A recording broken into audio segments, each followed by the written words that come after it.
어떤 처녀 총각이 교제를 하다가 결혼을 하고 났더니 신랑이 한쪽 눈이 안 보이는 애꾸였습니다. 실명을 해서 신부댁에서 난리가 났어요. 왜 그것을 숨겼느냐? 신장 말할 것이지. 그리고 신랑이 말했습니다. 내가 다 얘기했지 않느냐고. 언제 얘기했느냐니까. 내가 한눈에 반했다고. 몇 번이나 말했냐고.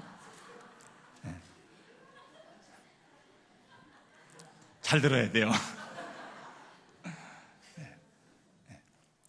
그냥 웃자고 한 얘기고요. 세상에 자유하지 못한 사람이 많습니다. 감옥에 갇혀 자유를 잃어버린 신체에 구속당한 사람들, 정신적으로 무언가에 얽매여서 자유하지 못한 사람들이 많고, 또 물질에 얽매여 가지고 자유하지 못한 인생들이 많습니다. 패트릭 헨리의 자유가 아니면 죽음을 달라는 말이 많은 사람들의 가슴에 불을 질렀습니다. 사람은 동물이 아니기 때문에, 짐승이 아니기 때문에 먹을 것만 주면 되는 게 아니고, 인간은 하나님이 철학하는 존재로 만드셨어요. 영적인 존재로 만들었기 때문에 인간은 육신적으로만 가지고는 만족할 수가 없습니다. 제가 이제 미국 가서 보니까 미국에서 이민 목회하는 목사님들의 삶이 너무 어려운 거예요. 교인이 많은 것도 아니고, 어떤 분은 8명 교인, 또 성장할 비전도 별로 없어요. 근데 그 행복하다고 좋다는 거예요. 그래서 물어봤어요. 뭐가 그렇게 좋으냐? 지난번에 오홍수 목사님도 한국에 오셨습니다. 우리나라 오셨다가 말씀도 전했습니다만, 거기도 참 어렵게 사는데, 목사님, 한국에 있으면 여러 대학에서 강의도 하고 원래 교수인데 왜 이렇게 어렵게 삽니까? 그랬더니 미국이 좋다는 거예요. 뭐가 좋으냐고 물어보니까 자유가 있다는 거예요. 저는 의아하게 생각을 했습니다. 자유가 있다? 근데 자유는 한국이 많지 왜 미국이 있느냐 그랬는데, 제가 이제 몇 번 가보고 생각을 하면서 조금 의미를 이해를 하게 되었습니다. 자유가 있다. 사람들은 옛날부터 자유를 구려하고 자유를 갈망하고, 예수님은 말씀하시기를 너희가 내 말에 거하면 참으로 내 제자가 되고 진리를 알지니 진리가 너희를 자유케 하리라 말씀했어요. 저희 백석대학교 교훈, 대전 백석신학교 교훈이 로마서 8장 32절이에요. 진리를 알지니 진리가 너희를 자유케 하리라. 또 예수님은 자신의 사역에 대해서 이렇게 말씀하셨습니다. 누가복음 4장 18절입니다.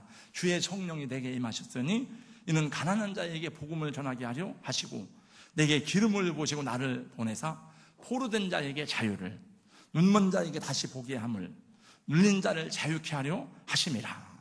주님은 자유케 하려 하신다고 하는 말씀을 이사야 61장의 말씀을 빌려서 여러 번 말씀하셨어요. 예수님은 무엇에도 얽매이지 않는 자유인으로 살다 가셨습니다.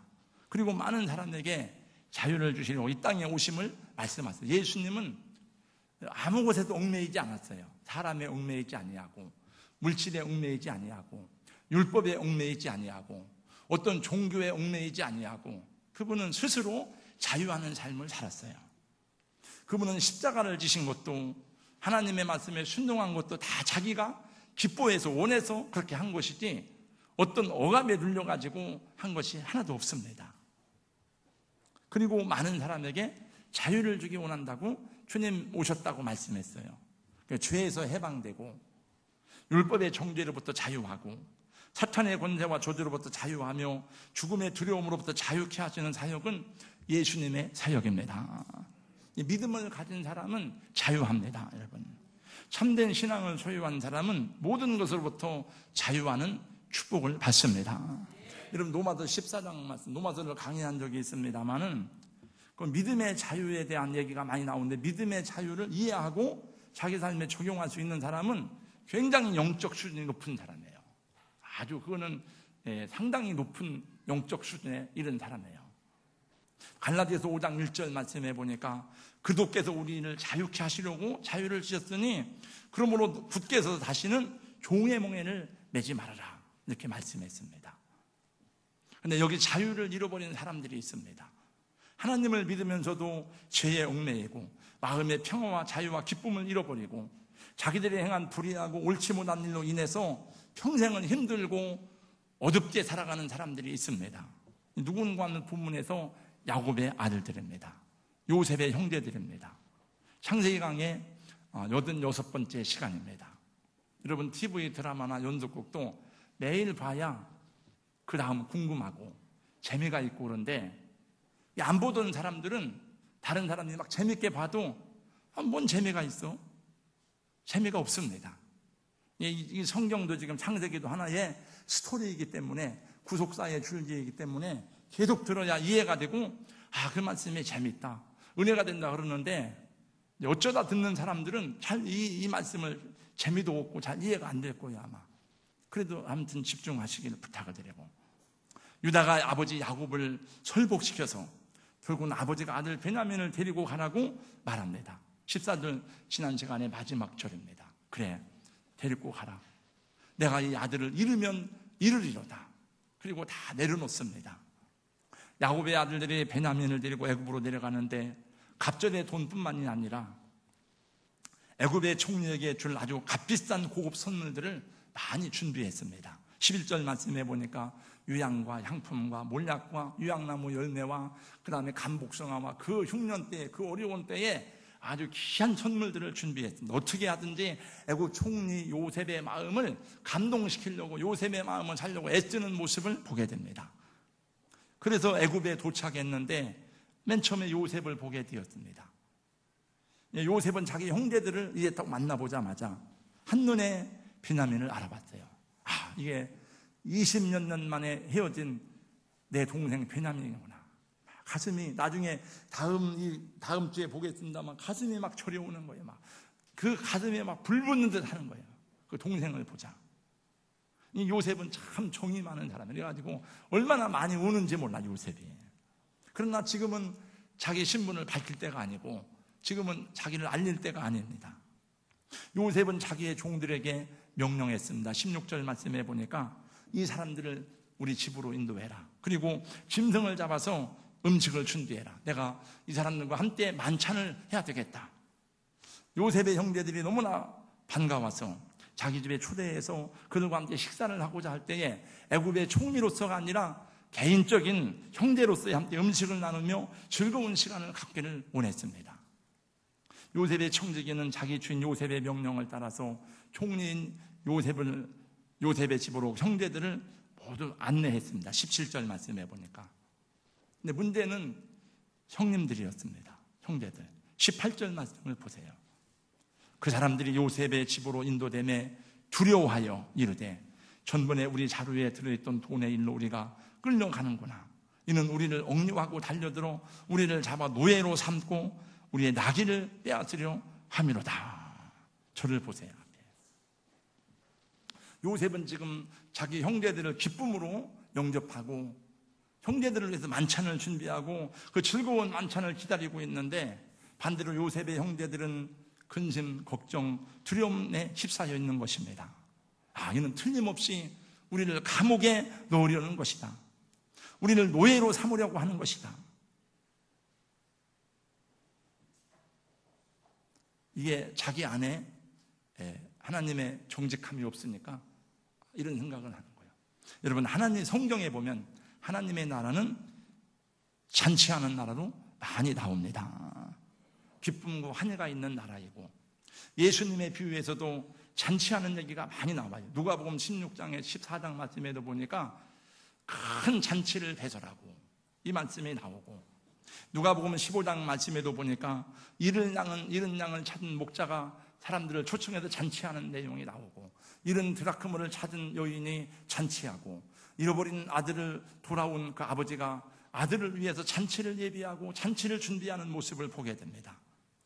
우리 사랑하는 성도 여러분, 천국은 잔치하는 집입니다. 할렐루야. 저는 잔치집을 얘기할 때 어제도 우리 결혼식장이 있어가지고 다녀왔습니다만 지금은 결혼식 잔치를 내도 기대감이 별로 없어요. 그렇게 맛있는 뷔페가 수십 가지 수백 가지가 있어도 야 맛있다, 야 기가 막히다 이런 마음으로 음식을 먹는 사람이 별로 없어요. 그런데 옛날 우리 어릴 적에 동네에서 어떤 우리 저 누나가 시집을 간다 그러면은 그럼 며칠 전부터 막 그날이 기다려지는 거야. 그날 잔치를 한대. 그러면 애들까지 막 신나가지고 와서 얼마나 맛있게 먹는지 몰라요. 또 멀리 두 마을, 세 마을 건너서 잔치를 하면 저희 어머니가 이제 가서 주방 봉사도 하고 일하러 갔다가 올 때면은 손수건으로 맛있는 떡이고 과자고 막 이런 걸 싸오는데 우리는 그 어머니 오기를 막 눈이 빠지게 기다리죠. 막. 근데 이건 지금 젊은 사람들은 이게 무슨 얘기 하는지 잘 모를 거예요, 아마.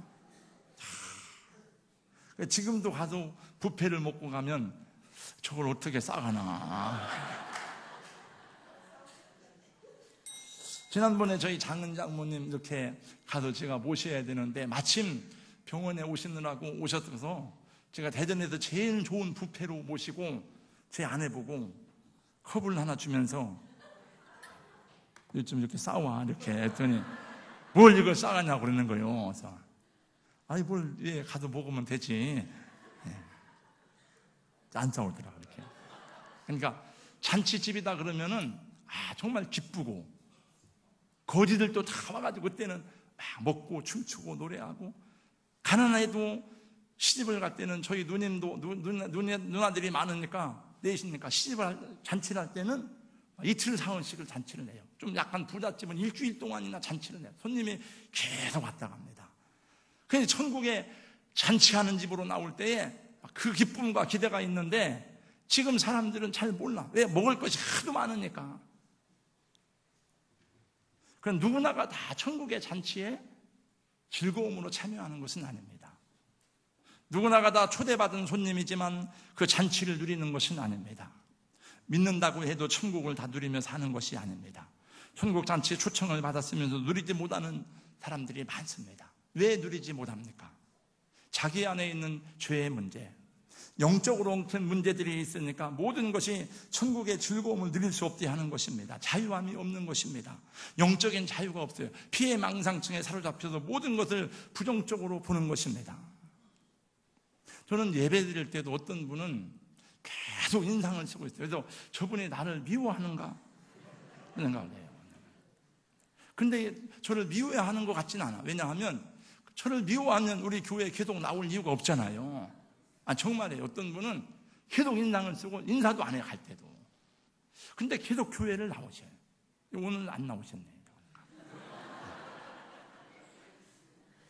오늘 안 나왔는 것을 얘기하는 것은 혹시 여러분들이 오해할까봐 나를 보고 하는 소리인가? 여러분은 아니에요. 그러니까. 근데 자기 안에 얽힌 게 있어서 그래요. 매인 게 있어서 그래요. 요셉은 그들을 축복하고 그들과 함께 잔치하기 위해서 자기 집으로 인도했지만은 요셉의 형제들은 근심이 태산 같고 두려움이 엄습했습니다. 우리를 감옥에 넣으려고 그러는구나. 우리를 죽이거나 노예로 삼으려고 그러는구나. 그들의 마음이 어둡기 때문에 그래요. 요셉의 형제들은 너무 많은 죄를 지었고 지금 가슴 안에 풀어 헤치지 못한, 해결받지 못한 숨겨진 죄악들이 숨어 있습니다. 그것이 뭔고 하면은 요셉을 노예로 팔아먹고 아버지를 속이고 있는 거예요. 아버지가 죽었다고 그랬잖아요. 근데 그 아버지가 요셉이 죽은 줄 알고 그때만 슬퍼한 게 아니고 그 슬픔이 수십 년이 지난 지금까지도 베냐민을 보내지 않는 이유 가운데 하나는 요셉을 생각하니까 요셉처럼 죽을까봐 안 보내는 거예요. 근데 그 아들들이 그걸 다 알면서도 끝까지 아버지, 사실은 우리가 요셉을 죽은 게 아니에요. 아버지, 우리가 요셉을 팔아먹었어요. 어딘가 살아있을 거예요. 이 말을 안 하는 거예요. 죄의 문제가 해결되지 않고 남을 속이는 사람은 다른 사람도 믿지 못합니다. 믿을 수가 없습니다. 잘 안 되면 안 되어서 두렵고 잘 되면 잘 되어서 무서운 것입니다. 혹시 무슨 일이 생기지 않을까? 그런 요셉의 형제들은 천국 잔치에 초대를 받아도 그것을 누릴 만한 믿음이 없는 것입니다. 그것을 기뻐할 만한 자유가 없는 것입니다. 그래서 고난이 계속되는 것이고 고난을 통해서 하나님이 그들을 빚어가고 그들을 만들어가고 그들을 믿음의 조상답게 하나님이 빚어가고 새롭게 하시고 하나님이 그들을 꺾으시는 거예요. 고난이 오면은 껍질이 벗겨지기 시작합니다, 여러분. 여러분, 제가 아는 제 처갓집에 어떤 그 이모 가운데 한 분도 고난 때문에 깨어지고 자복하고 그랬어요. 그 아들이 장애가 나온 거예요. 잘 먹고 잘 사는데 왜 그런가? 그것 때문에 막 몸부림치고 막 하고 막 그렇게 하다가 결국은 하나님 앞에 꼬꾸라지고 다 내려놓고 얼마나 믿음 생활을 잘하는지 몰라요. 그게 축복이더라고. 보니까 그 과정은. 여러분, 곡식도 도리깨질을 막 하고 도리깨로 두드려 맞아야 껍데기가 벗겨지고 알곡이 나옵니다. 마찬가지, 사람도 마찬가지예요. 비빌 언덕이 없어져야 순수해져요. 그래서 여러분, 하나님이 여러분에게 돈을 안 주는지도 모르겠어요. 저는 그런 사람들도 있을 수 있어요. 비빌 언덕이 있고 뭔가 그러면 끝까지 자존심을 안 내려놓습니다.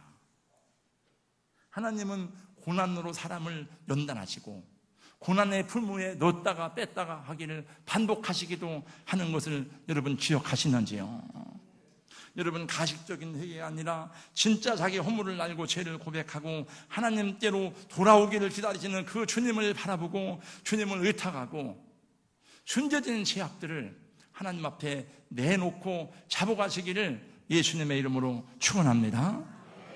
다윗이 그렇게 죄를 짓고 자기 자신 스스로 모른 척할 때에 정말 그 심령의 은혜가 됩니까? 매주일마다 하나님 앞에 예배를 드렸습니다. 그도 열심히 주님을 찬양했습니다. 또 하나님 앞에 모든 사람이 볼 수 있도록 그는 아름다운 예배를 드리는 것 같았지만은 여러분, 시편 51편 말씀을 보세요. 그에게 기쁨이 있었습니까? 그에게 은혜가 있었습니까? 성령의 감동하심이 있었습니까? 성령과 교통하는 삶이 있었습니까? 없었습니다. 구원의 기쁨을 한때는 즐거워하고 누렸지만은 구원의 기쁨을 잃어버렸습니다. 구원의 즐거움을 잃어버리고 찬양할 때도 찬양하지만 마음에는 가식과 위선이 가득하고 있었습니다. 시편 51편은 유명한 다윗의 통회의 시입니다. 회개의 시입니다. 그는 이렇게 고백하고 애통합니다. 내가 죄악 중에 출생하였으며 하나님이여 우슬초로 나를 정결케 하소서. 하나님이여 내 속에 정직한 영을 새롭게 하시고 내 마음을 새롭게 하여 주시고 나를 쫓아내지 마시고 주의 성령을 거두지 마시옵소서. 주의 주원의 구원의 즐거움을 회복시켜 주세요. 애통하는 모습을 보게 됩니다. 여러분, 하나님의 영이 없으면 짐승하고 다를 바가 없습니다. 사람이 존귀한 것은 하나님의 영이신 성령이 우리 안에 거하시기 때문에 존귀하고 귀하고 하나님의 자녀로서의 특권을 누리게 되는 것입니다. 그는 울고 통회하고 애통하며 회개한 다음에 그리고 이런 노래의 고백을 하게 됩니다. 허물의 사함을 받고 자신의 죄가 가려진 자는 복이 있도다. 마음에 간담이 없고 여호와께 정죄를 당하지 아니하는 자는 복이 있도다. 그러니까 죄사함의 은혜가 얼마나 놀라운지를 감격적으로 고백하고 노래하고 찬미하며 기뻐하는 것입니다. 요셉의 형제들은 아버지를 속이고 숨긴 것이 많고 정직하지 사람을 오해하고 이상하게 보는 것입니다. 전에 중년 남자 한 분이 교회에 누가 전도를 해서 왔었어요. 왔는데 제가 밖에서 만나보기도 했는데 신앙생활을 못하겠다는 거예요. 왜 못하냐는가? 성가대원들이 계속 자기를 쳐다보고 자기를 주목하고 자기를 주시해서 교회를 못 나가겠다는 거예요. 성가대원들은 회개해야 됩니다. 여러분, 왜 특정한 사람을 주목하고 왜 바라봅니까? 요셉의 형제들은 아버지를 속이고 숨긴 것이 많고 정직하지 못하니까 필사적으로 변명하는 모습을 봅니다. 우리가 옛날에 한 것은 그거는 우리가 돈을 가져간 것이 아닙니다. 우리가 훔친 것이 아닙니다. 19절 이하의 말씀에 보니까 요셉의 종에게 뭐라고 말하는가 하면 종입니다. 요셉의 종. 네, 주여, 우리가 전번에 내려와서 그렇게 한 것은 우리 돈을 누가 우리의 자루에 넣었는지 우리는 알지 못합니다. 성경의 잠언서 28장 1절 말씀에 보니까 악인은 쫓아오는 자가 없어도 도망하나 의인은 사자같이 담대하니라 말씀했어요. 여러분, 죄를 회개하지 아니하면 숨겨진 죄악이 있으면 스스로 자기를 정죄하고 사단이 자기를 정죄하게 만들고 모든 것이 의심스럽고 믿을 수가 없고 하나님과 담이 막히고 하나님의 은혜를 받을 수가 없고 축복을 받을 수가 없는 것입니다. 좋은 일이 와도 감사할 수가 없어요. 오죽하면 청지기가 말하기를 23절 말씀에 보니까 여러분 안심하라, 두려워하지 말라. 너희 하나님, 너희 아버지의 하나님이 재물을 너희 자루에 넣어 너희에게 주신 것이니라. 너희 돈은 내가 이미 다 받았느니라. 너희 하나님이 하신 거야. 근데 이 청지기는 하나님의 사람이 아니에요. 애굽 사람입니다. 이 사람들은 예수님을 믿는 사람이 아니에요. 야곱의 아들들은 누굽니까? 아브라함의 자손으로 하나님을 믿는 사람들입니다. 오늘날로 말하면 교인들입니다. 집사고 장로고 권사고 목사입니다. 세상 사람들이 교인들을 위로하는 것입니다. 아니, 너희 하나님이 함께 하시지 않느냐? 너희 하나님을 믿지 않느냐? 하나님이 도와주실 거야. 우리가 얼마나 믿음이 없으면 세상 사람들이 그렇게 예수 믿는 사람을 위로하고 격려하겠습니까, 여러분? 하나님의 백성들이 세상 사람들을 위로하고 치료하고 회복시키고 그들에게 믿음의 증거를 보여줘야 되는 오히려 세상 사람들이 너희 하나님을 신뢰해라, 너희 하나님이 주신 축복이다, 이렇게 말하게 합니까? 여러분, 이스라엘 백성들은 옛날이나 지금이나 교인들이 오히려 믿음이 없어요. 이스라엘 백성들은 믿음이 없어요. 그러니까 전부 다 예수님 제자들도 예수님 뭐라고 말합니까? 믿음이 적은 자요. 왜 의심하였느냐? 근데 예수님이 칭찬한 믿음은 전부가 다, 거의가 다 이방 사람들입니다. 백부장에게 주님이 말씀합니다. 내가 이스라엘 가운데 이만한 믿음을 보지 못했도다. 또 수르보니게 여인도 이방 사람입니다. 그렇게 내가 이 여자여 내 믿음이 크도다 주님이 칭찬하시는 것을 보게 됩니다. 하나님께서 예레미야에게 불러서 말씀하십니다. 네갑 족속을 불러와라. 네갑 족속에게 포도주를 마시게 해봐라. 네갑 족속에 불러가지고 포도주를 마시게 하니까 그들이 말합니다. 우리는 포도주를 마시지 않습니다. 왜 마시지 않느냐? 우리 조상이 하나님을 믿으라고 말했고 400년 동안 우리는 포도주를 심지도 않았고 먹지 않습니다. 네갑 족속들은 이방인들인데 자기 조상들이 너희는 포도주를 마시지 말라고 말하니까 안 마셨는데 이스라엘 백성들은 하나님을 믿는다고 하면서도 그들은 마음껏 먹고 마시고 죄를 짓고 범죄하는 거예요. 예레미야에게 하나님이 그거를 보여줬습니다.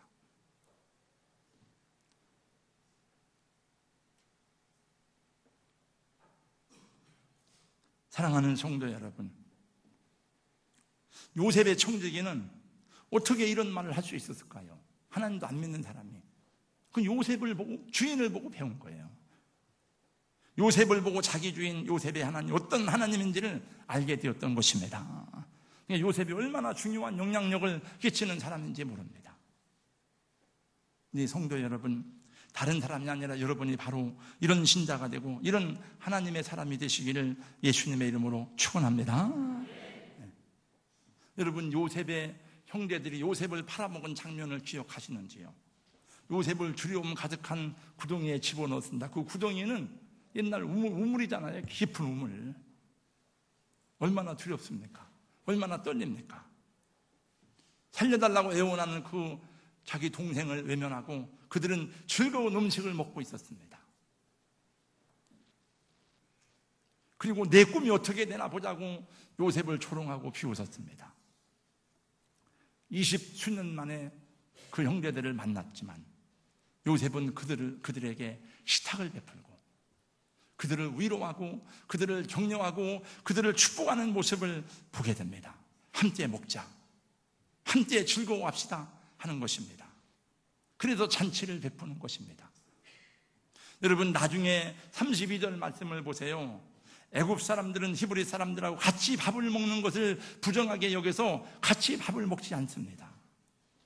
그래서 사실은 요셉은 애굽의 총리로서 히브리 사람들을 자기 집으로 초청해서 만찬을 하는 것은 안 되는 것입니다. 자기가 비록 히브리 사람이었지만은 지금은 자기 신분이 애굽의 총리가 되었습니다. 공식적인 애굽의 총리로서 이 히브리 사람들을 데려다가 자기 집에서 밥을 먹고 나누는 것은 사실은 옳지 않은 일입니다.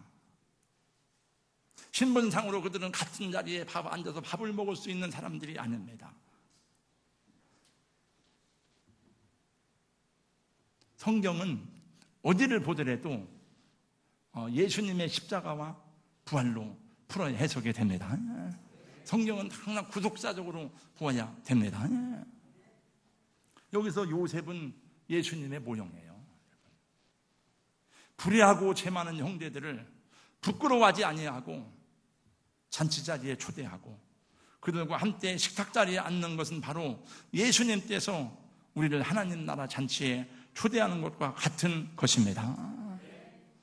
여러분, 우리가 어떻게 하나님과 함께 한 자리에서 밥을 먹고 마실 수가 있겠습니까?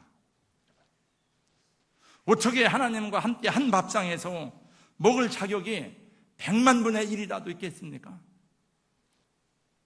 혹시 여기 대통령하고 같이 앉아서 밥을 먹으신 보신 분이 있습니까?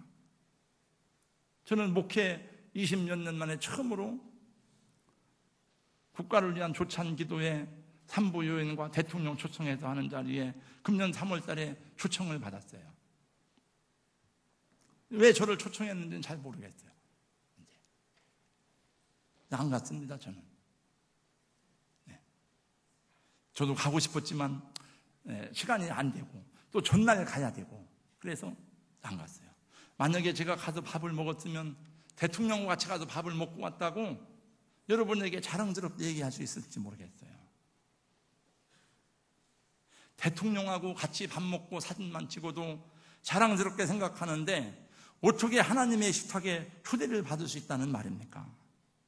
근데 하나님은 우리를 초청하시고 초대하시고 예수님은 우리를 보고 형제라 부르기를 부끄러워하지 아니하셨다고 말씀하고 있습니다. 히브리서 2장 11절 12절 말씀해 보니까 그러므로 형제라 부르시기를 부끄러워하지 아니하시고 이를 때 내가 주의 이름을 내 형제들에게 선포하고 내가 주를 교회 중에서 찬송하리라고 말씀했습니다. 여러분, 우리 아들이 공부를 잘하고 하버드를 나오고 유명한 박사가 되고 그러면 어디 가든지 자랑하고 싶을 거예요. 우리 아들이 이게 우리 아들입니다. 우리 아들이 노숙자가 되고 맨날 밥이나 얻어먹으러 다니고 알코올 중독자가 되면 어디 가서 제가 이 아들을 내 아들이라고 얘기할 수가 있겠습니까? 그러나 우상 숭배하던 우리를, 죄 가운데 살던 저희를 하나님은, 예수님은 부끄러워하지 아니하시고 형제라 부르시면서 우리를 초대하신 것입니다. 얼마나 감사하고 얼마나 감격적인 은혜인지 모릅니다. 다음 구절에 보니까 이렇게 선언하고 있습니다.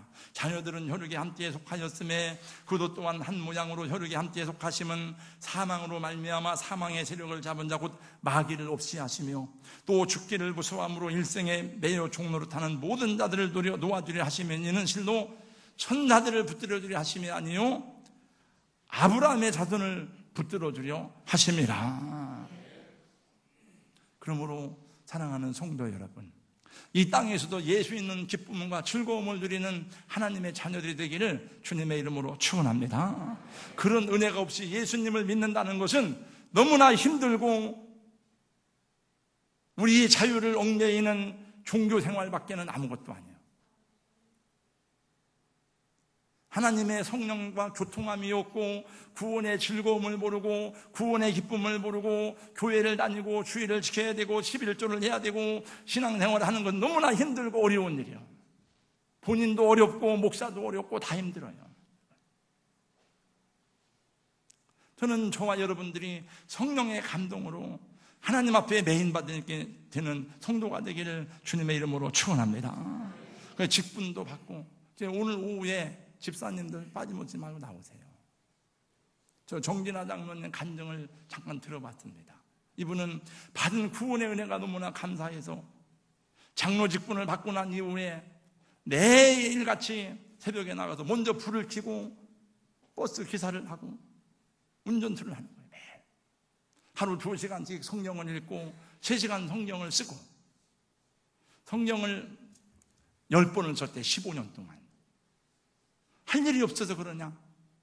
이 사람이 그 교회에서는 적지 않은 교회에서 돈이 제일 많은 사람이에요. 하나님이 물질의 복을 주셔가지고 선교 사업을 많이 하게 했어요. 자기는 섬기는 게 기쁘고 즐거운 거예요. 돈 버는 게 즐거운 거예요. 왜? 주의 일을 감당해야 되니까. 여러분, 저와 여러분들이 하나님의 은혜가 무엇인지를 깨닫고 그 은혜 가운데 살아가는 성도가 되기를 주님의 이름으로 축원합니다. 잠언서 28장 13절 말씀해 보니까 자기의 죄를 숨기는 자는 형통하지 못하나 죄를 자복하고 버리는 자는 불쌍히 여김을 받으리라 말씀했습니다. 저는 여러분의 죄를 다 모르지만 하나님은 다 아세요. 그래서 저도 여러분이 모르는 숨겨진 죄가 있을 때는 그냥 입술만의 고백이 아니라 안 되면 금식합니다. 저는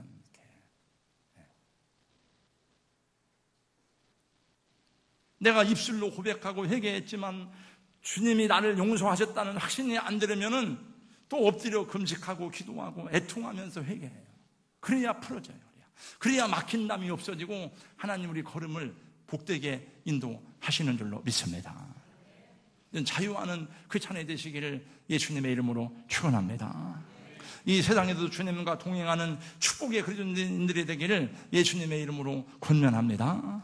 우리는 주의 나라에서 영원한 새나라에서 그 아름다운 잔치를 누릴 주님의 백성들이지만은 땅에서도 하나님의 잔치를 경험하는 성도들이 되시기를 예수님 이름으로 축복합니다. 우리 찬송하고 기도하겠어요. 190장.